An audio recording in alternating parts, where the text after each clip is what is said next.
de table ronde consacrée à la question du logement.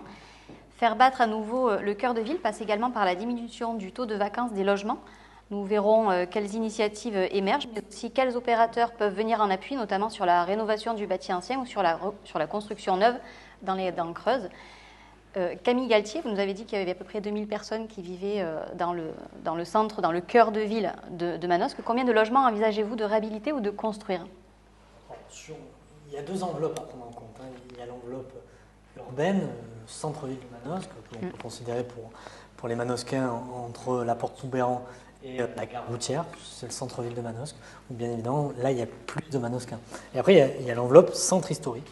Donc sur cette enveloppe-là, on peut estimer à 1400 logements et 35% de logements vacants.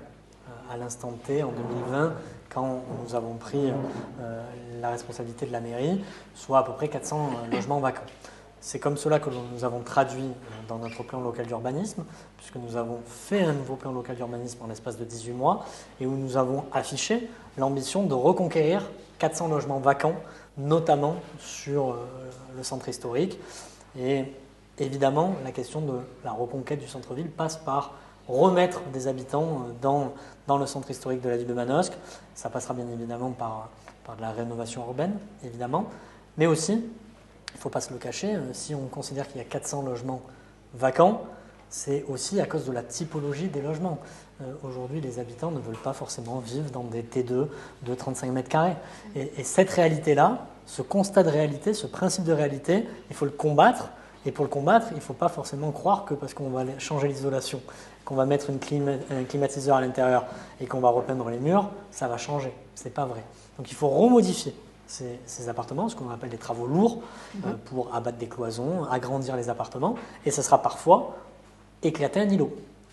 C'est ce que nous avons fait à 2 pas de l'hôtel de ville, puisque nous avons abattu un îlot pour agrandir et faire un espace plus important, un espace de vie plus important.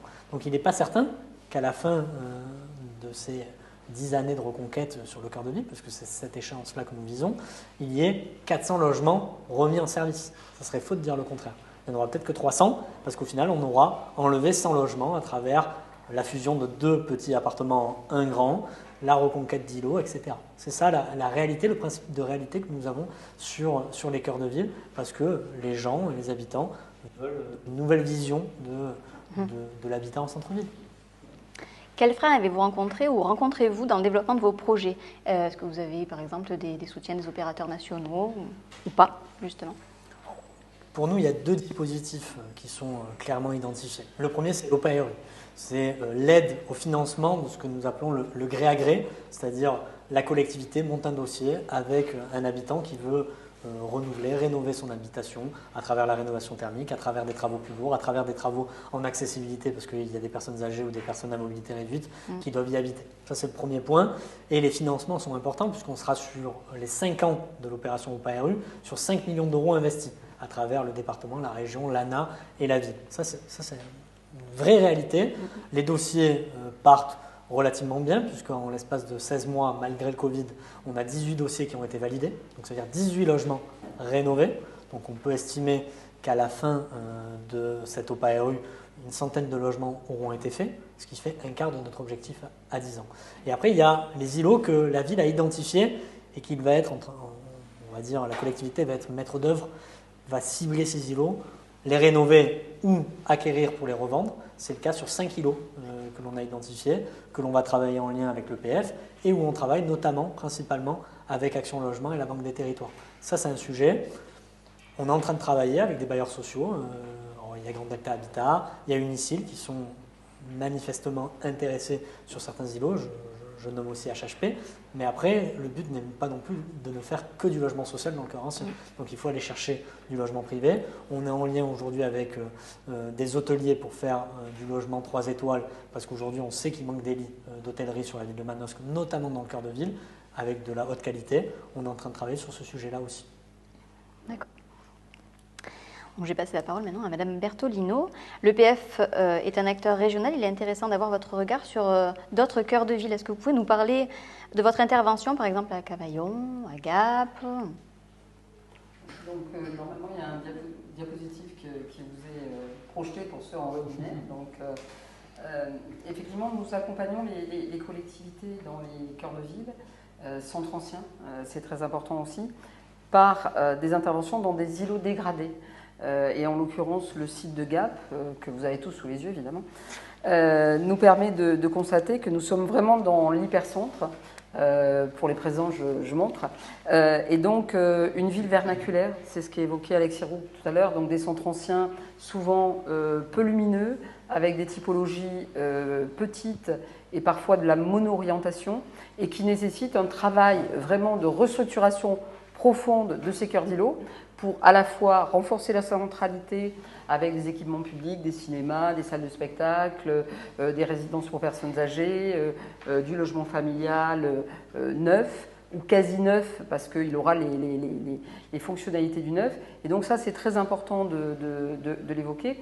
Et sur Gap, en l'occurrence, c'est avec Immobilière 3F, au niveau de la région Provence-Alpes-Côte d'Azur, du groupe Action Logement aussi. Hein. C'est 107 logements, donc 70 en logement locatif social, donc le rapport de proportion. Des places de parking qui se sont créées, parce qu'effectivement, en souterrain, souvent les centres anciens peuvent ne pas avoir ce type d'équipement, de fonctionnalité, et c'est très recherché, en sus de l'éclairage de la lumière, et aussi des espaces extérieurs, parce que de plus en plus, les personnes, y compris quand elles habitent en centre ancien, ont à cœur d'avoir un espace public de qualité, une placette, mais aussi éventuellement une cour, un balcon, une terrasse. Et donc, il faut aussi pouvoir répondre à ces besoins de la population. Et donc, avec permis de démolir, parce que là, nous sommes vraiment dans un curetage d'îlots, et avec une construction neuve complète et entière pour au total 3000 m² de surface de plancher, ce qui est quand même pas ridicule, et au total 3000 m² d'emprise au sol et plutôt quasi 8000 m² de surface de plancher. Voilà, donc ça c'est une première réponse. Ce qui me paraît important d'évoquer à travers cet exemple, c'est qu'il n'y avait pas forcément de la vacance. Donc là, le cas de Manosque est un peu différent. Nous voyons aussi arriver progressivement, et là, c'est collectivement, et je crois que TPBM a fait des articles là-dessus, la performance énergétique des logements. Et donc, on va voir comment tout ceci se met en place et comment certains propriétaires, bailleurs ou occupants changent un peu d'orientation. Nous verrons ça collectivement. Et puis, la volonté, toujours la volonté politique à chaque fois, donc nous sommes aussi dans une commune action au cœur de ville, qui a eu à cœur de travailler vraiment dans le centre et pour mettre les moyens dans le centre. Ce qu'évoquait le maire de Manosque tout à l'heure, c'est comment le centre et la périphérie sont en relation. Très souvent, la périphérie s'est fait au détriment du centre. Et donc, ce qu'il faut actuellement, c'est faire ce lien-là, renforcer le centre, pas forcément renforcer la périphérie, parce que sinon, nous sommes dans des tuyaux où ces espaces-là, parce que c'est vraiment très localisé et qui pourraient être indépendants. Et il faut toujours, me semble-t-il, pour les élus, avoir cette cohérence d'ensemble au-delà de l'espace public, du développement économique. C'est vraiment de regarder tout cela. Peut-être 10 secondes sur le slide qui suit sur Cavaillon, parce que là, nous sommes sur une opération où, à l'inverse de Manosque, qui a un centre ancien assez dynamique, finalement, assez commercial et qui fonctionne bien, Cavaillon, nous avons constaté qu'il y a une rue sur laquelle il y a eu progressivement des difficultés commerciales, et l'attractivité de Cavaillon, il y a 15 ans, sur cette rue de la République, n'est plus du tout ce que c'était. Et donc l'idée avec bailleur social Grand Delta Habitat, c'est de travailler vraiment, de mettre le paquet sur cette rue, d'avoir une intervention sur le logement, une intervention sur le commerce et l'espace public, pour refaire de cette rue un axe levier pour l'attractivité renouvelée de Cavaillon et de son centre ancien, pour permettre effectivement qu'elle retrouve son attractivité dans le temps. D'accord. Alexis Roux, comment la Banque des Territoires intervient en cœur de ville de Carpentras ou de Gap, par exemple? Vous, votre action? Alors, je dirais comment la Banque des Territoires intervient dans les cœurs de ville. Et puis la première question, c'est pourquoi intervenir en cœur de ville? Je pense que c'est important de le garder présent à l'esprit. Il ne faut pas oublier qu'on est tous dans une trajectoire qui doit nous emmener vers la neutralité carbone en 2050. Si on veut un pays neutre en carbone en 2050, on aura un pays qui sera forcément plus urbain. parce que l'étalement urbain a un impact carbone que chacun connaît. Et donc il faut qu'on rompe avec un modèle de développement dans lequel beaucoup de gens se sont retrouvés, sont identifiés, mais on voit bien qu'il n'est pas soutenable en fait sur le plan de carbone. Donc il faut ramener nos concitoyens dans les villes. Ça ne veut pas dire dans les métropoles, ça veut dire aussi dans les petites villes et dans les villes moyennes. Mais pour pouvoir les ramener dans les petites villes ou des villes moyennes, il faut pouvoir retrouver ici de la qualité de vie, des services urbains qui sont ceux qu'ils pourraient trouver ailleurs. Comment je fais pour qu'un ménage avec 2 enfants qui est parti acheter une maison à 10 km de Manosque, je lui redonne l'envie de vivre en ville, et comment je reconstitue la qualité de vie et les usages auxquels il s'attend. C'est pas facile. Quand on définit aujourd'hui un logement de qualité dans le neuf, l'État l'a défini à la suite d'un rapport qui s'appelle Jérôme-Leclerc. On l'a dit, voilà, le logement neuf de qualité aujourd'hui, il fait 2,70 m sous plafond, il est traversant, il a des espaces extérieurs systématiques. C'est exactement ce qu'on n'a pas dans des villes historiques. Donc il faut pouvoir trouver d'autres réponses. Alors, il y a des atouts en fait. Et d'une certaine manière, ces villes-là, qui étaient des villes qu'on voyait de manière un peu négative par le passé, elles se retrouvent avec un temps d'avance. Parce que le cadre de vie du post-Covid, ce à quoi on se rend compte que beaucoup de gens aspirent, on en retrouve des éléments dans ces villes-là. Bon. Donc il faut pouvoir travailler l'habitat pour ramener des ménages qui ont envie d'habiter dans ces centres-villes. Mais il faut savoir aussi de quel ménage on parle. Une des faiblesses ou des inconvénients de ces villes-là, et il faut savoir regarder la réalité en face, c'est aussi une forme de paupérisation en fait, des centres-villes. C'est pas aussi parce qu'on a des classes moyennes et des cadres qui sont partis. Donc il faut aussi pouvoir ramener de la mixité et de la diversité, d'une certaine manière à rebours. C'est ramener des classes moyennes dans des cœurs de ville où on a une fragilisation de la population qui les occupe et qui les habite. Donc tout ça dessine une espèce d'objectif où il faut remettre de la qualité, donc remettre de la qualité dans l'habitat, mais aussi dans le cadre de vie. Et il faut réussir à trouver des solutions qui permettent d'avoir une diversité de peuplement qui garantissent la cohésion des cœurs de ville à moyen terme. Donc ça veut dire que sur l'habitat, il faut pouvoir proposer de la production de logement social. Ça, c'est notre savoir-faire. La Banque des Territoires, c'est vraiment son ADN de financer du logement social. Il ne faut pas faire que ça. D'abord, il faut faire du logement social sur toute la gamme de logement social, mais il faut aussi faire de l'accession à la propriété. Il faut savoir faire du locatif privé pour pouvoir adresser une diversité de besoins. Et donc, je reviens à ce que je disais tout à l'heure, il faut savoir être collectif, mettre en place une diversité d'outils. On va faire du logement social neuf, on va faire de l'acquisition-amélioration, on a des prêts pour des copropriétés dégradées, parce qu'il y a des situations de copropriété dégradées aussi dans les petites villes. Il faut savoir mobiliser les aides de l'ANA, il faut savoir mobiliser les aides de l'ANRU, mettre en place des OPA-RU.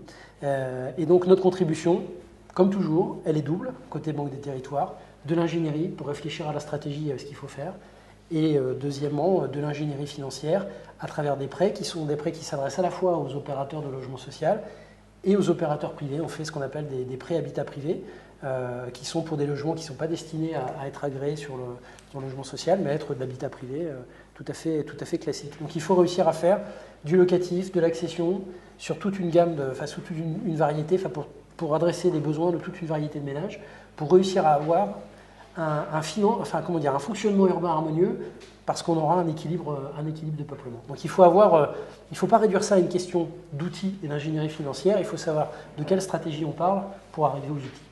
D'accord. Pour avoir un équilibre de peuplement, du coup, on peut faire appel à Habitation de Haute-Provence. David Fontune, vous êtes le directeur du patrimoine et de la proximité pour le bailleur social local. Vous êtes aujourd'hui le seul bailleur qui ait son siège dans le 04. Vous intervenez sur l'ensemble du territoire avec une implication et une proximité forcément particulière. Comment qualifieriez-vous votre rôle à l'échelle du territoire ? Alors effectivement, depuis plus de 60 ans, l'Habitation de Haute-Provence, HDP, est l'acteur de référence du logement social dans notre département du 04. Nous sommes une entreprise sociale de l'habitat qui appartient au groupe Habitat en région et qui est effectivement l'unique organisme HLM à posséder son siège dans le département.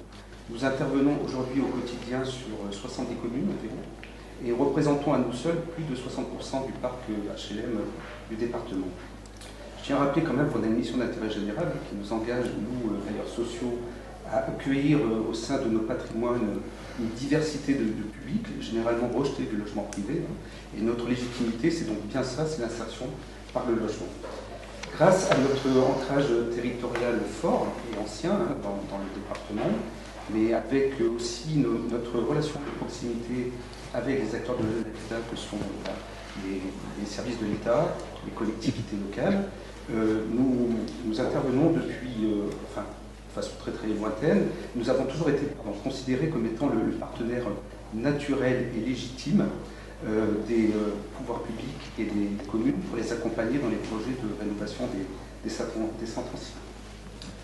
La dévitalisation des centres anciens, là on en parle, mais ce n'est pas un phénomène qui est nouveau, c'est un phénomène qui existe depuis de nombreuses années, qui se manifeste à l'échelle du territoire national, et en particulier qui se manifeste surtout sur les territoires semi-ruraux ou ruraux, qui constituent l'essentiel du paysage de notre département.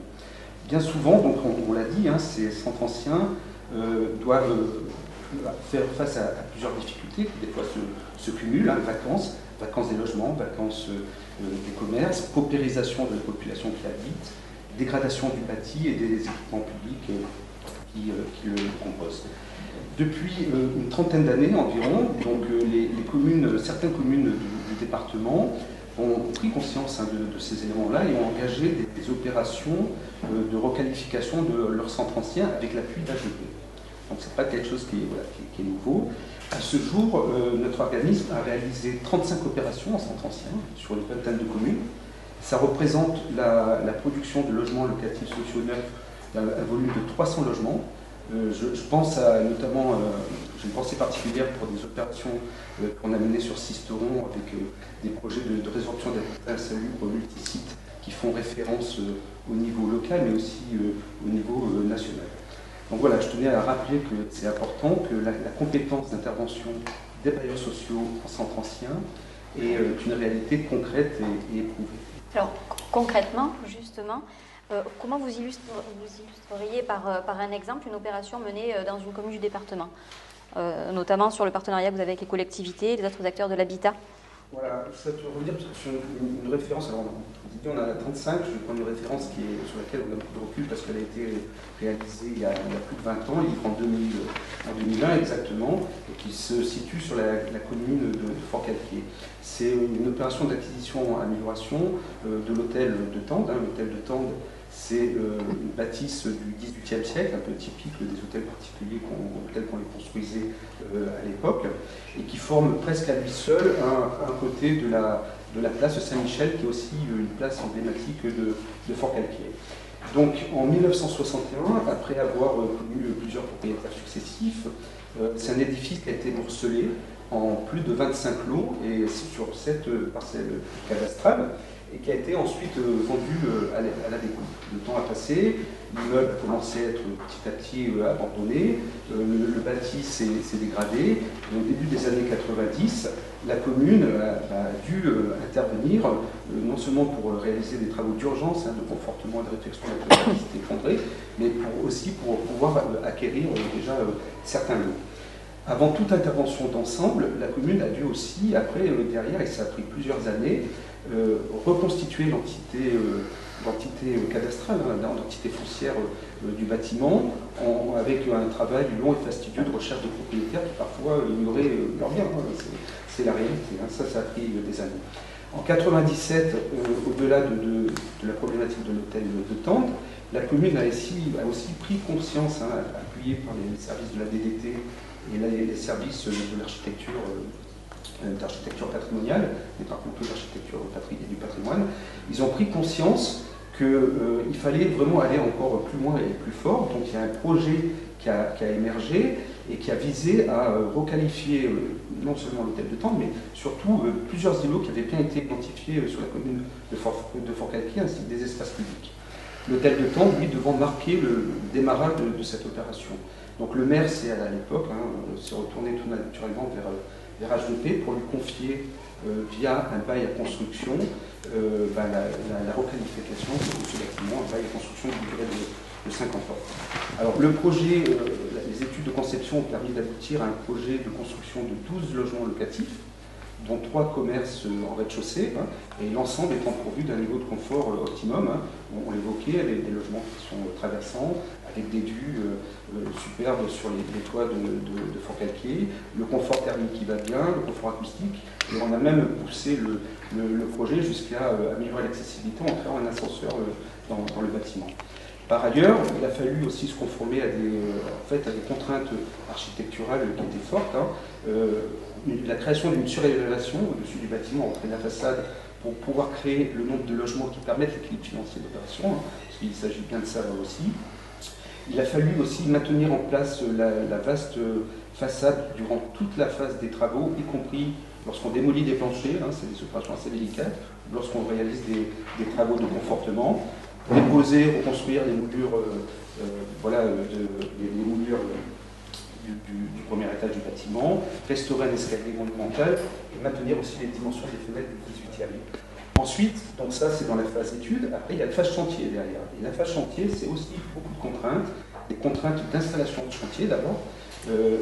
C'est un bâtiment qui est sur une place centrale, qui est desservi par des ruelles qui sont étroites, au tonnage limité. Donc on n'y va pas comme ça. Il faut négocier avec la commune le fait qu'on va devoir occuper pendant toute la durée du chantier les 2/3 de la place Saint-Michel, tout en faisant attention au café voisin qui doit maintenir ses terrasses et poursuivre son activité. C'est l'impossibilité d'avoir une rue, hein, alors qu'on doit intervenir sur un bâtiment qui fait plus de 20 mètres. C'est aussi comment on organise la desserte des chantiers, les approvisionnements en matériaux, les évacuations des travaux dans des rues qui sont très étroites. Il a fallu aussi, sur la partie bâtie, gérer avec beaucoup de délicatesse les mitoyens qu'on ne touche pas. Là, c'est toujours un sujet. Les témoins des structures qui sont conservées et les démolitions qu'on fait à la cuillère, hein, c'est un peu ça.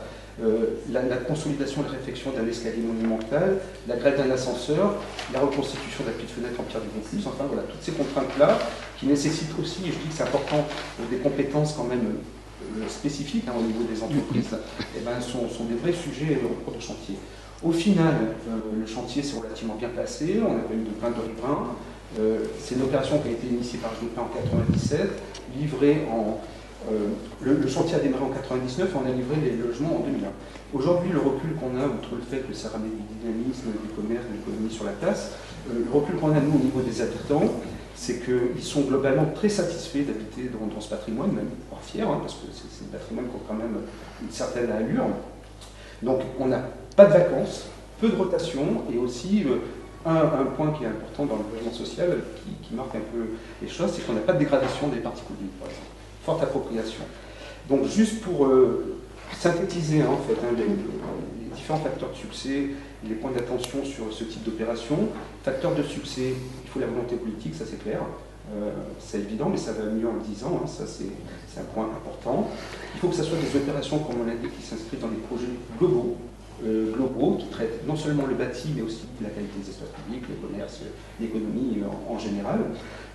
Il faut aussi que le comité de pilotage, souvent créé à l'initiative de la DDT, hein, que je remercie parce que ça a vraiment été l'acteur ces dernières années sur le centre pour requalifier les centres anciens dans le département. Donc ce comité de pilotage constitué d'élus, des services techniques de la commune, de l'EPF par exemple, mais aussi du bailleur, doit être impliqués et soudés sur la durée. Ça, c'est important.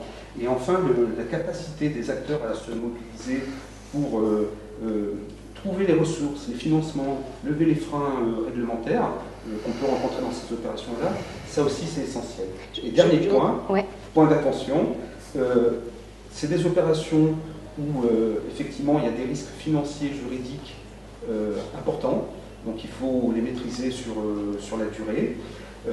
On a la durée hein, aussi des opérations, on l'a vu, il y a déjà quand on maîtrise le foncier, là ça prend 8 ans, 9 ans. On peut avoir des risques, des aléas de chantier avec l'archéologie préventive qui intervient, etc. Donc ça c'est aussi un point important, il faut vraiment être impliqué, motivé dans la durée pour produire au final peu de logements en quantité. Sur le cas particulier de Manosque, que vous intervenez comment exactement? Quelles sont les réflexions qui sont enclenchées sur les îlots en centre ancien notamment? Sur la commune de Manosque, c'est un projet qui est récent hein, aujourd'hui, qui s'inscrit dans le projet qu'évoquait Camille Galtier de requalification du centre ancien, notamment via le dispositif Action Cœur de Ville. Donc la commune nous a demandé d'intervenir sur un îlot de bâtiments dégradés qui est situé dans le centre historique, qui s'appelle Îlot Danton. Donc l'idée, c'est là de pouvoir réaliser une opération d'acquisition-amélioration avec la production aujourd'hui de 3 à 4 maisons vives à définir, et surtout d'engager aussi des actions de démolition partielle, parce que cet îlot, il faut qu'on y apporte de la lumière, des vues, et qu'on améliore l'habitabilité des logements, des futurs logements qui seront créés. Typiquement, si je peux me permettre, sur cet îlot-là, on est clairement dans ce que j'évoquais au préalable. Il y a 8 logements actuels, nous allons le transformer en 4, avec des cours intérieurs, avec des appartements beaucoup plus spacieux, et il nous a fallu 18 mois pour acquérir l'ensemble des lots pour pouvoir derrière les mettre à disposition de HHP. C'est comme ça que ça marche. Madame Bertolino, oui, vous vouliez rajouter? Moi, je voulais intervenir pas du tout sur Manosque, mais ce qu'il est important d'évoquer, c'est dans les modèles économiques, et en l'occurrence ça a été le cas sur Gap, c'est que le législateur a aussi prévu du fonds friche. Et donc, dans le cadre du plan de relance, il y a eu 3 éditions. La ville de Gap a bénéficié de la première édition. Et là, normalement, ce qui arrive avec la loi de finances, c'est de l'ordre d'une pérennisation de ce fonds friche à travers ce qu'on appelle rapidement le fonds vert. Je ne sais pas si Alexis Roux avait prévu d'en parler. Non, mais non, voilà.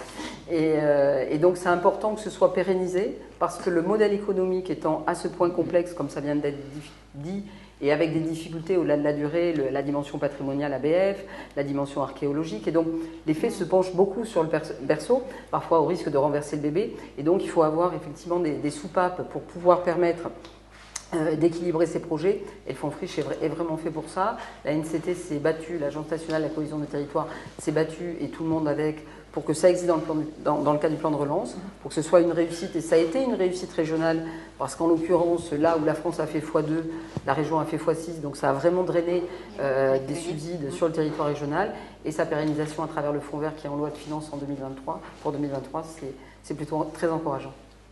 Okay. Du coup, on a entendu avec vous, Monsieur Fortuny, qu'il y avait des difficultés sur le logement social, en tout cas sur les projets, sur le portage de projets. Sébastien Makowski, vous êtes le responsable politique territorial de Grand Delta Habitat. Quelle est votre stratégie en matière de requalification de logements en centre-ville? Tout à fait. Donc, pour Grand Delta Habitat, coopérative basée à Avignon, mais avec un rayonnement régional, un peu extra-régional, puisqu'on va de Montélimar à Marseille et de l'ouest nîmois à l'est niçois, on va dire. Grand Delta a effectivement cette volonté de pouvoir accompagner. Alors, avec 22 000 logements aujourd'hui, un peu plus demain, 22 000 logements aujourd'hui gérés, y compris sous toute une forme.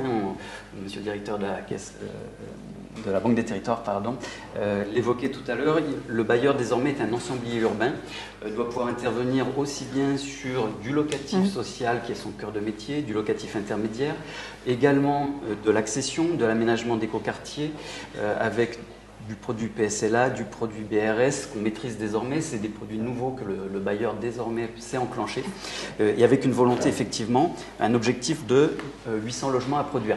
800 logements à produire par an, on ne peut pas, effectivement, on a vu les complexités qui ont été évoquées, on ne peut pas les produire uniquement en intervention au centre-ville. Alors, nos opérations ont des tailles qui se réduisent. Aujourd'hui, sur Manosque, on est présent bientôt 200 logements gérés, en intégrant votre voisine de Pierrevert, 200 logements gérés. On a pu réaliser une opération en acquisition VFA de 82 logements. Ce type d'opération n'est pas possible en centre ancien. On n'est pas sur des tailles aussi équivalentes. Donc, pour répondre à des enjeux, le bailleur doit produire utiliser toute la palette, voilà, y compris de l'alter senior, etc. Sur le centre ancien, aujourd'hui, on a toute une variété d'interventions qui partent de un logement au Café Bleu à la Bastidonne, qui est une commune vauclusienne mais assez voisine. On peut intervenir sur 134 logements, une acquisition-amélioration sur le centre de Toulon, où on réhabilite, on a pu enclencher des réhabilitations importantes. Voilà, c'est un petit peu la palette de ce que le bailleur peut apporter en partenariat avec, bien sûr, les collectivités et les financeurs. Sans rentrer dans le détail, combien d'opérations menez-vous et avec quelques Aujourd'hui, on a plus d'une centaine d'opérations qui ont été financées, réalisées, avec un portfolio qu'on a pu publier sur notre site internet des 22 les plus emblématiques. On a par exemple sur Sommières des lots de tailleurs de pierre qui ont été donc vraie valeur patrimoniale pour ces résidences. Ça, c'est quand le patrimoine est de qualité avec uniquement ce problème de vacances. On a aussi, à contrario, on l'évoquera peut-être tout à l'heure, d'autres types d'opérations comme à Carpentras sur l'îlot Mouton, où l'îlot était complètement décati avec de l'abandon de bâtiments, des menaces de ruines et une volonté effectivement de pouvoir intervenir sur ce type de programme aussi. Dans le cadre du rapprochement avec le bailleur vauclusien Wallis Habitat, vous avez créé un pôle petites opérations. Pouvez-vous nous en dire quelques mots? Tout à fait. Alors, la fusion n'est pas encore consommée, elle est en bonne voie.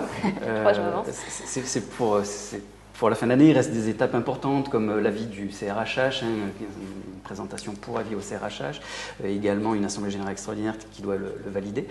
Mais effectivement, c'est en bonne voie.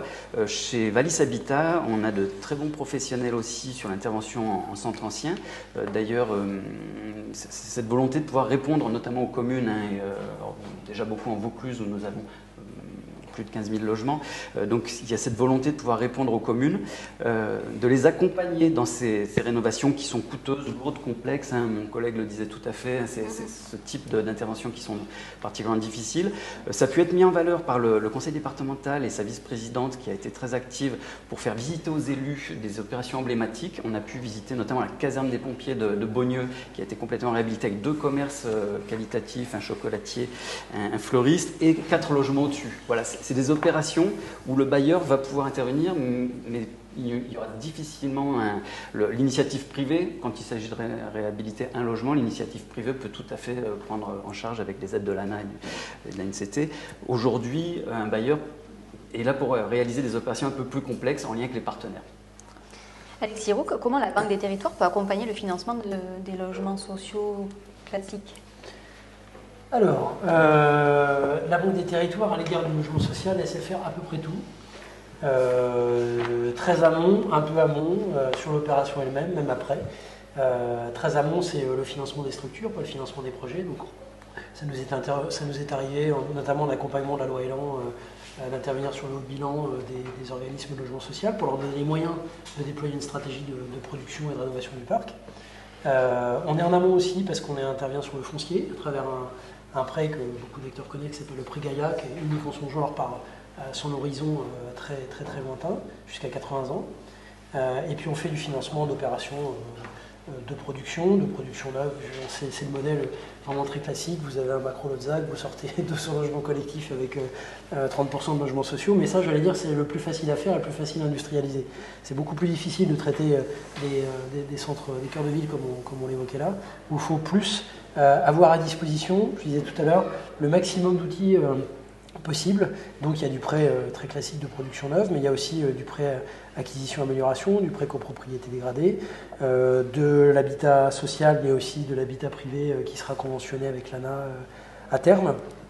À l'intérieur du logement social, on peut faire du démembrement avec la distinction de l'usufruit et de la nue propriété. On peut faire du démembrement foncier bâti. Bref, toute une diversité de solutions parce que, encore une fois, chaque centre-ville a son histoire, ses caractéristiques, ses besoins. Voilà, tel îlot ne sera pas traité de la même manière que tel autre.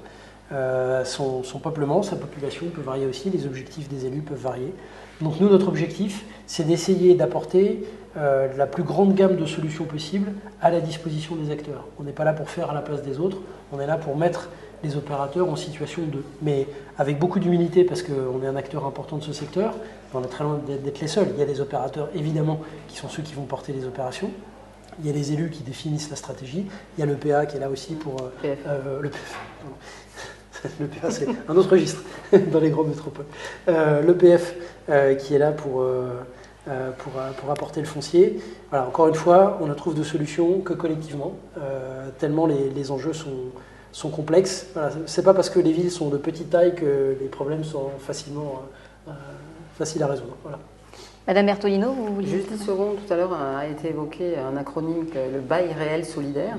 Et donc, en fait, c'est de l'accession sociale à la propriété. Et ça peut être une réponse dans les centres anciens, y compris en mixant sur certaines opérations qui justifieraient du bail réel solidaire et du logement locatif social, par exemple.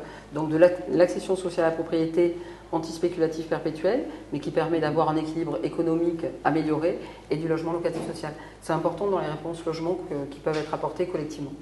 Et un dernier élément qui est important en matière d'habitat quand on parle cœur de ville, c'est faire des faiblesses, en tout cas telles qu'on les perçoit aujourd'hui des cœurs de ville, une force.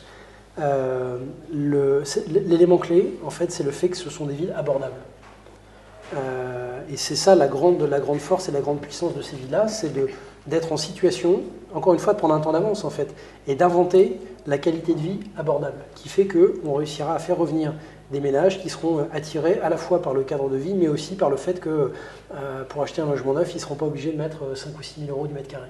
Et c'est dans ces territoires-là qu'on peut inventer la France abordable, parce que la France neutre en carbone, il ne faut pas que ce soit une France qui exclut, il faut que ce soit une France qui inclut. Et pour inclure, il faut avoir du logement qui est accessible à tous. Et ça ne veut pas dire du logement social exclusivement, ça veut dire aussi de l'accession sociale et de l'accession tout court qui soit accessible et abordable par tous. Voilà, le grand défi de la politique du logement, c'est ça. Bon, alors l'inclusion, ce sera le mot de la fin pour cette seconde table ronde. On se retrouve dans quelques instants pour parler du commerce.